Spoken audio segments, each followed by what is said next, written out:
আপনি কি কখনো এমন কাউকে দেখেছেন যে ছোট একটা মিথ্যা বলে নিজেকে বাঁচাতে চেয়েছিল, কিন্তু পরে সে মিথ্যাটা এত বড় সমস্যায় ফেলে দিয়েছে যে তার মাথায় হাত?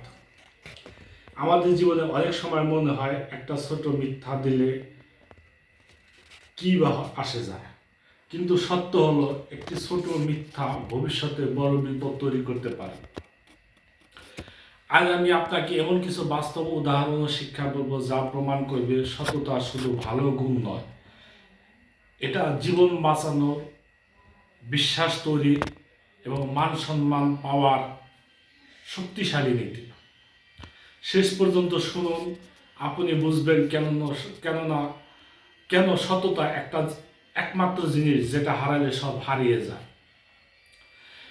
একটা গবেষণায় দেখা গেছে মানুষ প্রতিদিন করে 1 থেকে 2 বার মিথ্যা কথা বলে, কিন্তু একই গবেষণায় দেখা গেছে যে কর্মচারী বা ব্যবসায়ী সততার জন্য পরিচিত তার প্রতি গ্রাহকের বিশ্বাস গড়ে 75% বেশি থাকে।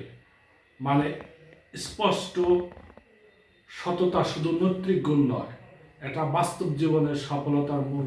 মহাত্মা গান্ধী একবার বলেছিলেন, সত্যই ঈশ্বর আর ঈশ্বরই সত্য। তিনি বিশ্বাস করতেন সত্যের পথে থাকতে শেষ পর্যন্ত যেটা যায় যত দেরি হোক না কেন। একটা ছোট গল্প বলি। একটা স্কুলের পরীক্ষার সময় এক ছাত্র হঠাৎ বুঝলো সে একটা প্রশ্ন ভুল করেছে। পাশের বন্ধু বলল, চল একটু দেখে নাও, স্যার দেখবে না। ছাত্রটা বলল, না, আমি ফেল করব, কিন্তু প্রতারণা করব না।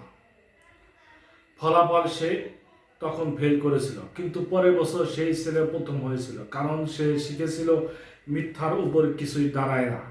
আরেকটা উদাহরণ, একবার আমি এক দোকানদারের কাছে গেলাম, ভুল করে আমি তাকে 500 টাকার বদলে 1000 টাকার নোট দিলাম। সে টাকাটা গুণের সঙ্গে সঙ্গে ফেরত দিয়ে বলল, ভাই আপনি বেশি দিয়েছেন।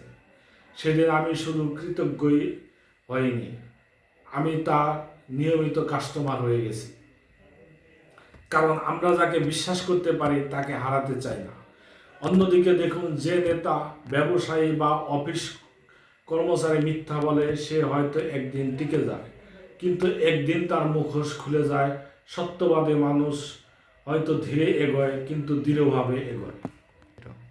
একবার এক বন্ধু বলেছিল, আমি জীবনে কখনো মিথ্যা বলি না। আমি বললাম, তাহলে যখন বললে 5 মিনিটে আসতো আর এলে 45 মিনিট পর? সে বলল, ওইটা সময় মিথ্যা না, ট্রাফিকের সত্য।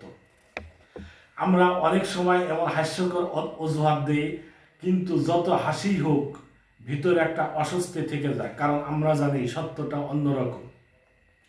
তাহলে ভাবুন, যদি আমরা প্রতিদিনের জীবনে, অফিসে, দোকানে, পরিবারের সঙ্গে কেবল একবার করে সততার সিদ্ধান্ত নেই, তাহলে আমাদের সমাজটাই বদলে যাবে।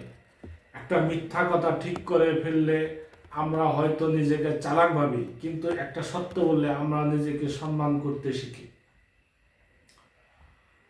আজ একটি ছোট্ট চ্যালেঞ্জ নিন, আগামী 24 ঘন্টায় কোনো মিথ্যা বলবেন না, যত ছোটই হোক। যদি কেউ কিছু জিজ্ঞেস করে সরাসরি বলুন, আমি জানি না বা আমি ভুল করেছি। দেখবেন সেই মুহূর্তে হয়তো অস্বস্তি লাগবে, কিন্তু রাতে ঘুমটা অনেক শান্ত হবে। কারণ সততা মানে শুধু অন্যকে সত্য বলা নয়, নিজেকে সত্য বলা। বন্ধুরা, মনে রাখবেন, সততাই সর্বোত্তম নীতি নয়, এটা সফল জীবনের সবচেয়ে নিরাপদ রাস্তা। সবাইকে ধন্যবাদ।